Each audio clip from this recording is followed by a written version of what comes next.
Сайн байцгаана үзэгчдээ. Йойог ангаахан нэвтрүүлэг эхэлж байна.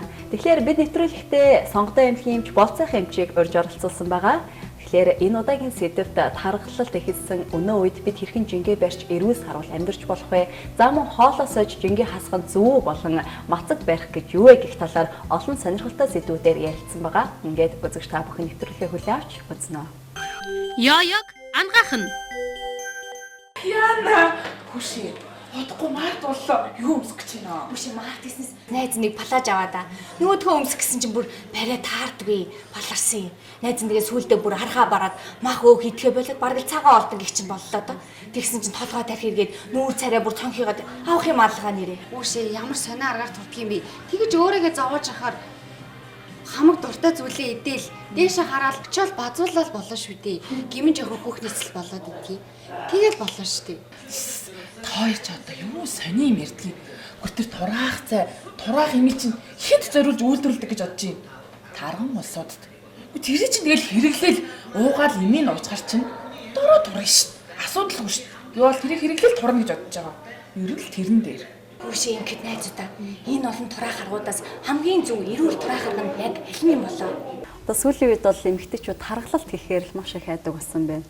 Тэгээд одоо буруу хооллолтоос үүссэн тарх, хөдөлгөөнгүй байдлаас үүссэн тарх, магадгүй эмэгтэйчүүд зүрх судас гээд өвчлөлтөөс үүссэн тархалтууд их болсон байна л да. Тэгэхээр яг тэрийгээ турааж яана гэд хоол идэхгүй лээвэл би гой сайхан болчихно гэж бодоод байдаг. Энэ хэрхэн зөв юм бэ ер нь? Турах цөөхөн арга байдаг. Бид одоо хотод байгаа хүмүүст хэлж байгаа шүү. Тэр нь гэвэл маш олон хүн эм ууж байгаа. Тэр эмнүүд нэг бол гүйлгдэг, нэг бол бамбан орлогонд оруулдаг, нэг бол шээс алдуулдаг, ихэнх нь л тийм эмнүүд байгаа. Тэгэхээр бол хамгийн муу. Мэдээж хэрэг хамгийн зөв нь бол хөдөлгөөн байх хэрэгтэй. Хүн бол байгалаасаа за 8 цаг унтдаг юм бол үлдсэн 16 цагт нь нохой шиг юм мөр шиг дандаа шогшчл хөдөлж явах хэрэгтэй байсан юм шиг. За 1-2 цаг хөвтөж амардаг юм байгаа. Тэгээд нэлээд тохиолдолд нь гүйдэг, хөдөлдөг, тэмцдэг хөдөл. Гэтэл орчин үеийн хүн дээр нүдэрт нэг зарим хүн ингээд бүр нэг алхал тэмцдэг юм хийгээд үтсэн байлаа. Өдөрт би нэг 400 алхсан байна гэж хэлж байсан. 400 алхна гэдэг чинь бол тэр ерөөс огт хөдөлгөөнгүй байдсан болсон гэсэн. Тэгэхээр хамгийн зөв турах арга бол уулын хөдөлгөөн юм байна. Хөдөлгөөн бол ихтэн гэж хизээч байдаггүй. Гэхдээ энийг дараа нь орхио тийм ээ. Таны асуултантай холбоод дараагийн нэг арга бол янз янзын аргаар хоол сайх аргууд байгаа.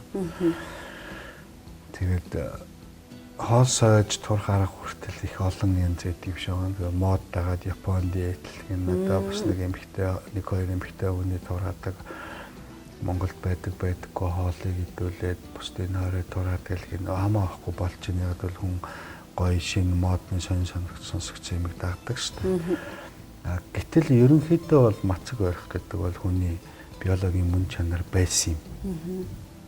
Ерөөсөө мөн чанар нь байсан. Та нар анзаардаг бол хавар болгонд хойд солонгост өлсгөлэн болж байна. Бодны холд сэтэж байна гэдэг шүү дээ. Гэтэл зөвхөн хойд солонгос биш. Ер нь Монголоос бусад газар бол дэлхийд даяар тийм байсан.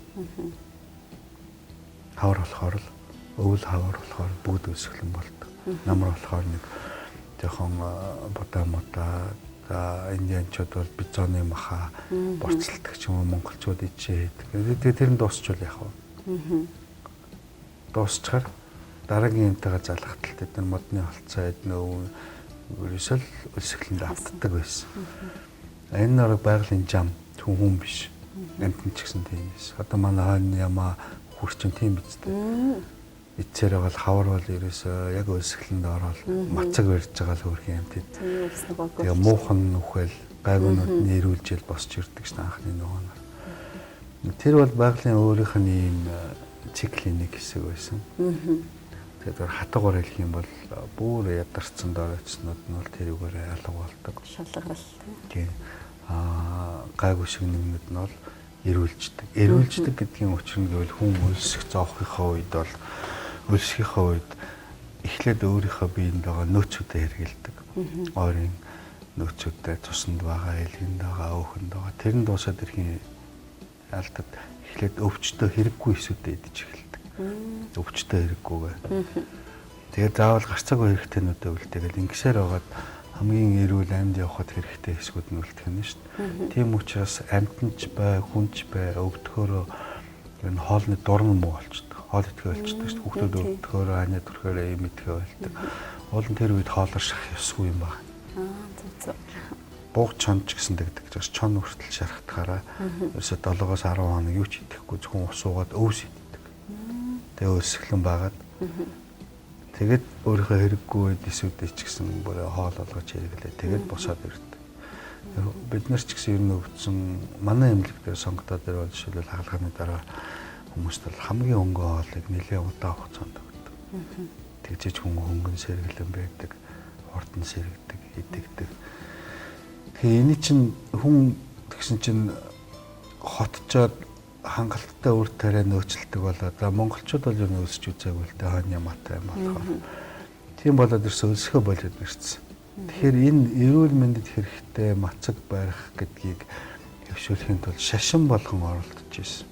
Тэгээ буддийн шашин энэ дээр би буддагийн баримлыг зурлаа. Тэгээ яг Япон хятад айгу буддын будда шүтээд идэм бидний учрыг олдгүй үргэлж өсөглөн байсан хүмүүс болохоор бүдүүн хүн гоё харагдаад буддаг хүртэл бүдүүн нэр зурдаг баг. Тэрнээс иш тэр чинь 6 жилийн даян хийж өсөглөн байсан хүн үнэхээр л ингэж борцолцсон юм шиг томхоо байсан байлгүй.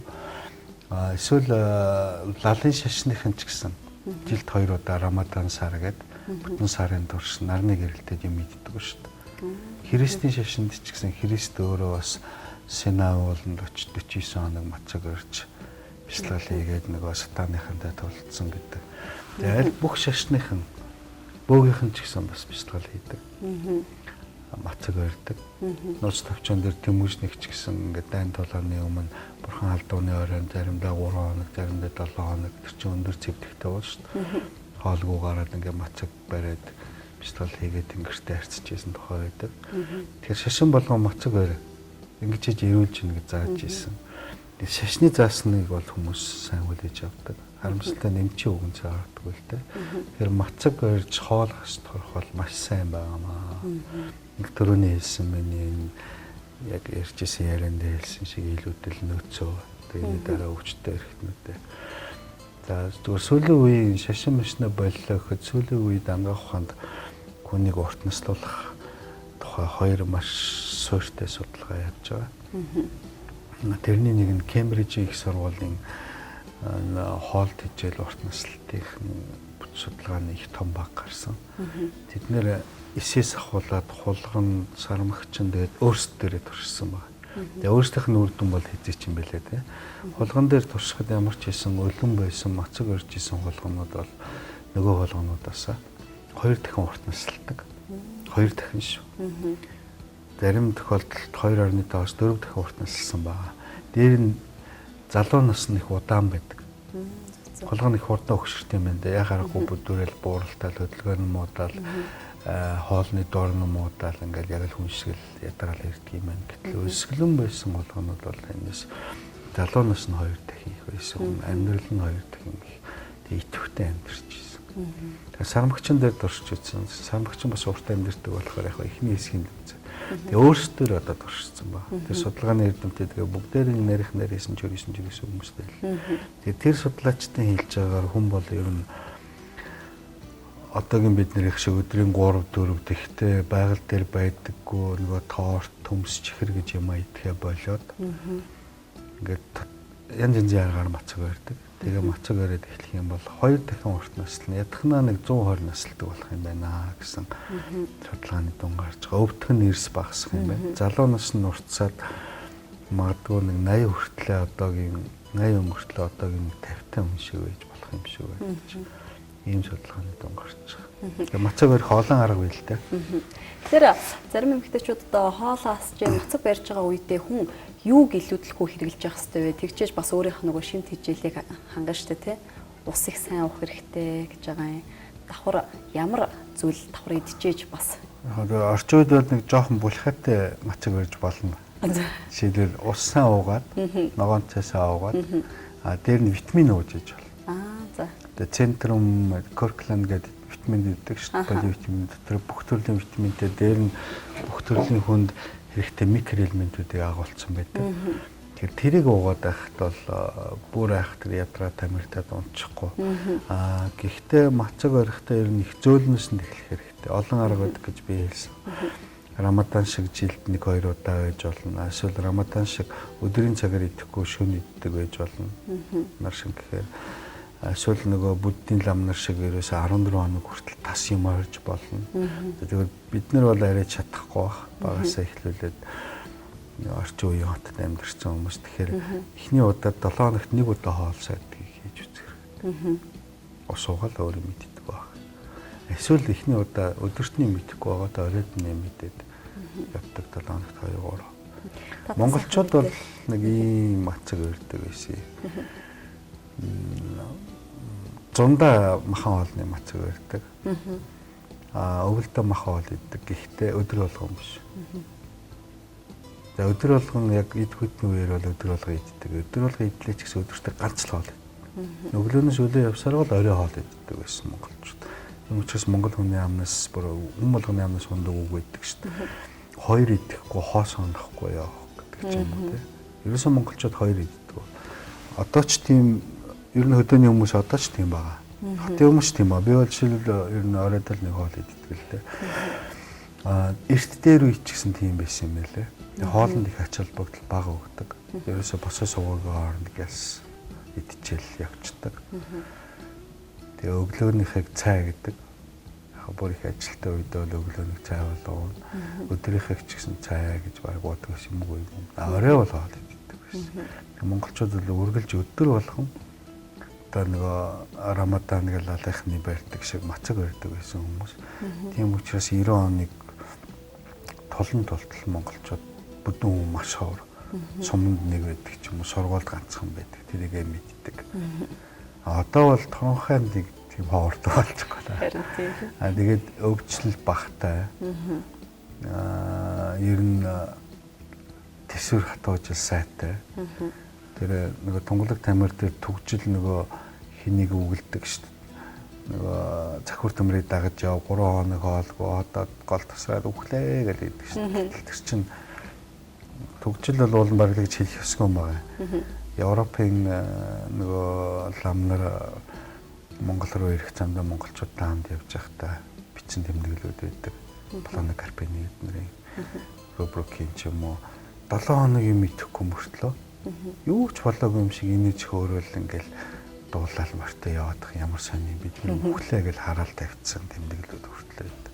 Одоо ч гэсэн монгол хүн тийм. Тэгээ монголчууд бол үргэлж мацаг барьдаг байсан. Одоо болчоод харин 3 хоолтой болоод 3 хоол нь гай болоод төмөс талахгүй л чихэр тоорт болоод бүгдээрээ тархлаад амьдралын чанар нь муудаад залуугаараа төмс шиг төмсөнд дөрөмчүүдэн цатгцсан юм шиг юмнууд л явдаг болчиход ш дээрэмгөө. Ядчихт монгол хүнд тархалахаар ингээд чээж гэцээрээ тархалдаг. Европын шиг бөксөлөөрөө биш. Одоо чинь та орой гэртээ хараад ямар хоолыг голдлох үйддэг оройн замдаа? Би бол их сайн жишээ ш. Гэтэ би бол ер нь бол нэг хараад хүмүүс том битээ болохоор бүдүүн гэж боддог байдаг. Би бол нэг үргэлж дасгал хийдэг. 7 хоногт 2-3 удаа заал орч төмөр өргөдөг. Тэгээ өдрөний мэддэг болохоор оройн жоох хитчих гэдэг махал иддэг юм даа. Их хвчлэн. Юуны мах идэх вэ? Юу ч яг нэг монгол хүн юм жоохон нөхөр юм аа. Чанаар өгтэйг нь тийм. За тэгэхээр таргалтын талаар бол мэдээж хүн бүхэн мацаг барьж эрүүл аргаар те өөрөө эрүүл байх тусмаа хүн чинь сайхан харагддаг. Тэгж гэмээ одоо урт наслах эрүүл байх үнцийг одоо олноо гэдэг зүйлийг хэлчихэ. Тэгээ би нэг Оронгойд явж байхдаа нэг агууд юм харж ирсэн. Тэр агуу дотор ингээд жижигхэн агуу те юм нэг хоолны цонхтой. Тэгээд та нар дотроо бясалгал хийгээд ингээд аяга үрдэг гэнэ модоо аягтай. Тэгэл ингээд хоол идчихэл хоол идснийхэн дараа ингээд чулуун хандаа үрдэг. Тэгээд нөгөө тагш нь багасаар байгаа жоохон болоо сүултээ хоол идэхэ байхаараа нөгөө мөнхийн шидэг болдог.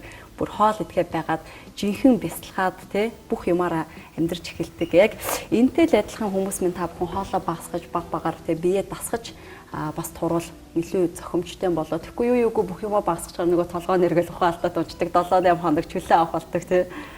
Тэгэхдээ наадах юм бол бид нар бол ямархан хоолны талын яриад байна шүү дээ. Бясалгал бол ярих юм бол нарийн ах л та. Нарийн хүний биологийн дээр амьтны мөн чанараас агараа явах тухай.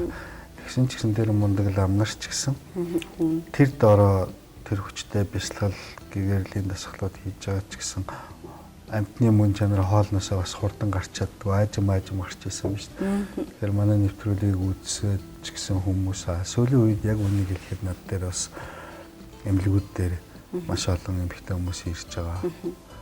Буруу хоол саваад ядарсан, тамирдсан, хөнгөө алдаад ирж байгаа. Буруу мацаг өрн гэдэг нь би юу хэлж байгаа юм гэхээр мах уургийн талын юм хаасах. Аюугаа японч гэдэг юм уу, хаанхын ч гэдэг гоё диет гээл хиний ч гэдэг гоё нэртэй сонсчоод одоо яг өчигдөр шөнөхэд гадаа гараг хасах 40 дээл шүү дээ. 47 байсан, өглөө 41 байсан. Монгол шиг ийм хүйтэн, ийм хатуу цаг агаартай газар хүн махаа идэхгүй, өөхтөө махаа идэхгүй. Өвлийн цагаар мацаг барих юм бол тэгээд хүн эрүүл мэндийн үндсээр нь суураар нь бодоо болох. Суураар. Ялангуяа манай эмнэлэг дээр хизээ тэгж ихэрсэн гэхээр шинжилгээ өмнө ихэрсэн. Хоолоос ч юм. Тэ. 19 сарын ихээр ч юм уу дондор гой палаж авчихсан юм шиг байна. Надад палажинд орох гэсэн чинь ордгоо. Тэнгүүт нь хоолоо тас харцсан. Бүгдийн нас хайцсан. 12 сард, 1 сард, 2 сард тэгж хасч болохгүй. Тэгтсмээ өмнө дасгал сургууль хийж аяга багсгаж байгаагүй хүмүүс бол бүр болохгүй. Би нэг сүүлийн 3-4 жил хүмүүсийг маш амжилттай турааж байгаа. Бид ингэж өнөөдөр орж ирээд танд хэлжсэн өчигдөр гэхэд над дээр 72-тэй юм ээ. Сар хагасын хугацаанд 14 кг турсан гэдэг. Оройн ч гэсэн нэг залуудаа харахад бас 2 сар хүрэхгүй хугацаанд 15 кг хассан. Тэгээ бүр ойтон бахын цамцаа өмсөж гэлгаа. Тэр ямар арга юм гэхээр их амархан арга. Давсгүй мах идэд ногоон цаав гарах. Ямар ч гурил, ямар ч төмс, ямар ч чихэр идэхгүйгээр амандаа ерөөсөө давсгүй мах ногоон цаа. Ингээд сард бол их өөхтөө хүн бол дээдл нь 20 хам кг. 2 сард бол нэг 20 хэдэн кг хасчаад байгаа. Бага өөхтөө хүн бол нэг 10 хэдэн кг. Гэхдээ сонирхолтой нь ядрахгүй. Зөвхөн өөхөө хасна, ажлын чадвар сайжирна. Тэгээд залуучдаг. Залуучууд хөнгөрөөд ирдэг. Тэгэхээр Монголд би нэг албаар ярьж байгаа нь юу гэвэл монголчууд битээ гайвуулаад чинь өвлийн яг гадаа хасах 40 байхад мацаг барих тухай ярьлаа. Бурууч хийж магадгүй.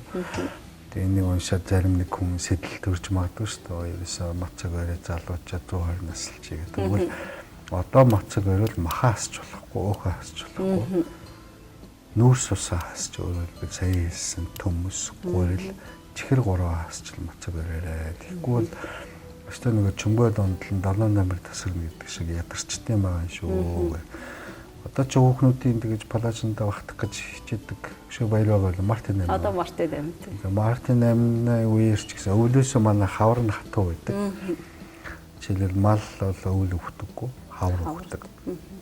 Тэгэхээр манай урт 3 өвлийн дараа 3 сарын дараа бүр хатуу дойронд байгаа махных нь витамин хүртэл өөрөө задраад алга болдог тийм хатуу хавар. Тэгэхээр өвөл хаврын үед бол нэг мацаг барьж хэрэггүй. Баримаар үнэхээр турмаар авсаа хийсэн миний.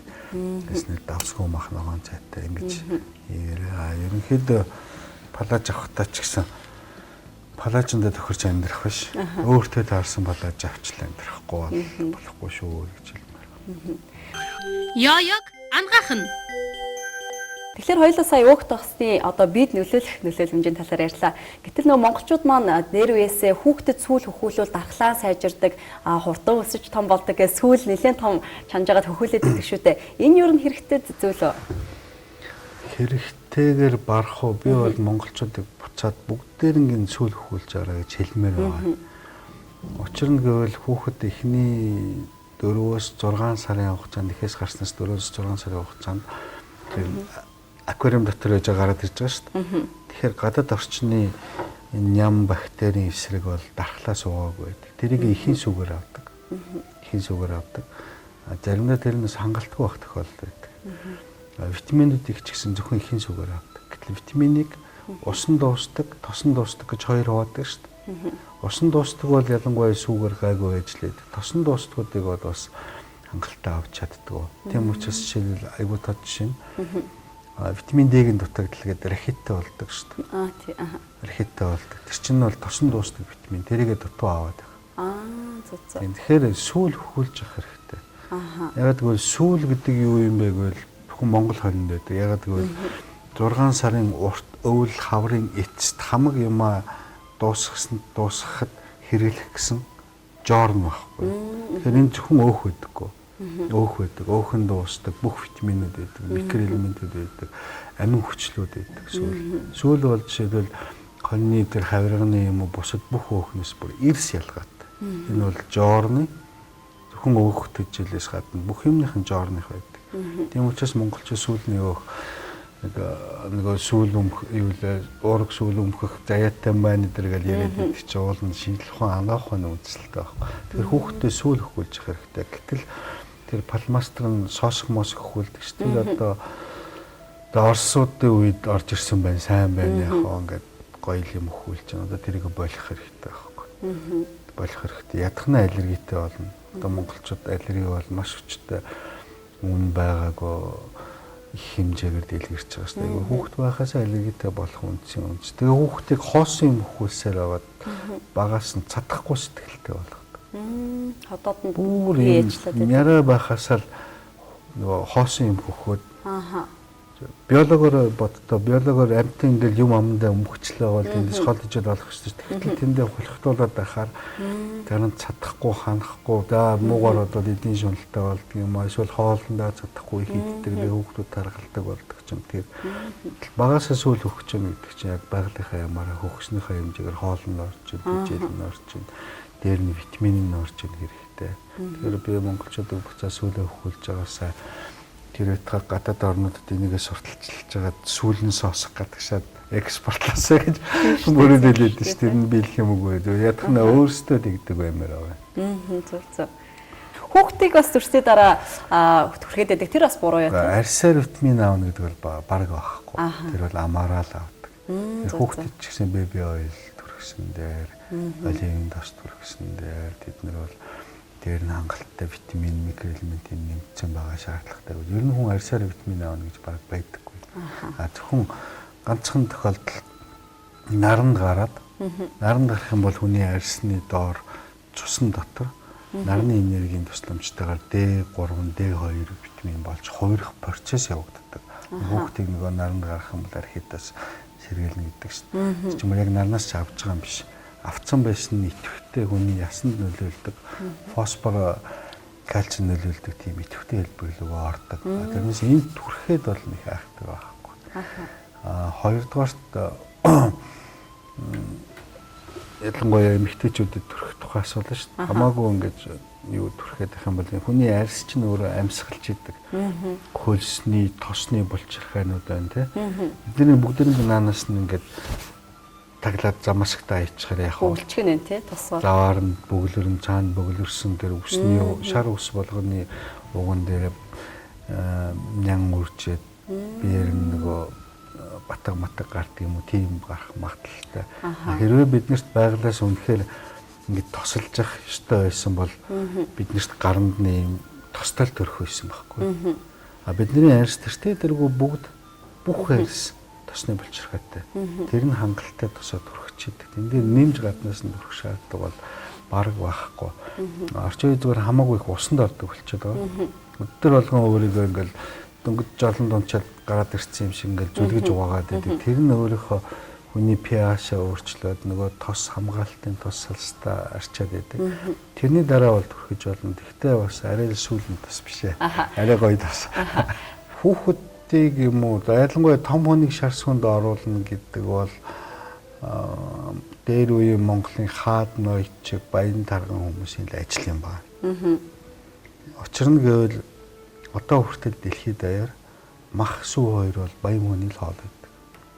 Одоо хүртэл Японд ч юм уу Солонгост кил мах чинь $50-100 шүү дээ. Сүүч гэсэн айгүй. Хятад бол дөнгөж одоо л жишээлбэл сүүнийхээ хэрэгцээг хангаж эхлэх гэж чадахгүй цагаан бодог хойлол балаарай л шүү дээ. Америкт хүртэл гэсэн тохиол гарсан. Тэгэхээр бид нар яг нөгөө малаар баян, сүүгээр, махаар баян хүмүүс болохоор дээр үед Монгол хатад матад цөөн ордог байсан гэсэн яг болно. Их л баян үрлэгэн хүний юм байна. Хайр юм, хайрын мөнгө. Яг хүүхдтэй бол болох юм. Учир нь гэвэл сүүний шар сүү бол хүний цусны сивэнтэй адилхан. Тим хэмжээний уурхтай, тим хэмжээний микроэлементтэй, тим яг pH-ийн орчинтой болохоор хүүхдийн биеинд бол таатай.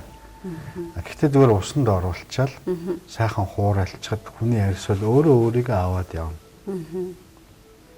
Дээр нь бид нэр 2 тэрбум жилийн байгалийн бүх туршилт, бүх чармайлт, бүх бүтлгүүдлээ хаяад гаргаж ирсэн арьсан дээр 20 жил хийсэн судалгаагаараа ингээл өөртөө гоё юм зохиогоод нэмээд байх бол утгагүй байхгүй. 2 тэрбум жилийн турш оролцсон арьс шүү энэ чинь.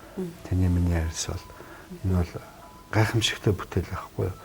Ямар ч танкны хуйг пуужингийн гадарч хүний арьс шиг гайхамшигтай биш. 100 жил ингээд энэ бүх ачаал, энэ салхи бороо, энэ бидний бүр дээр нь ядаж өдөр болгоны зүйлэгдэг төрхтгийг дагаад явна гэдэг бол гайхав биш. Тэгэхээр хүүхдээр ч нэгдэг турших хэрэг байхгүй. За бүр айхтар баян сүү шар сүнд оролдог хүмүүс бол яхаа нэг хүүхдтэй бүр амар хайрлаг мөнгө зармаар байвал хаяа болох юм. Айраг төрхтөг бол монголчууд алган дээрээ тавьж байгаа зуны цагт наран чарахтай хэд хоног л төрхтөг байсан шүү.